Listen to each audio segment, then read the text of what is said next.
చేసినను చేసలేను ఆరంభను ఆనందయాత ఇది అక్షయయాత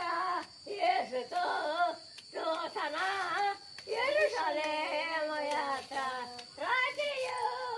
పగలయో పాదములకు రాయి తగులకుండా రాజయో పగలయో పాదములకు రాయి తగులకుండా మనకు పరిచర్య చేయుట కొరకై దేవుడు తగుమకుండగా మనకు పరిచర్య చేయుట కొరకై దేవుడు తగుమకుండగా ఆనందయాత్ర ఇది ఆశయయాత్ర అన్ని నా ఫోన్ బాగున్నట్టు కమన్ అవుతున్నవాడు ఇప్పుడు అసలు ఎవరైనా ఏంటండి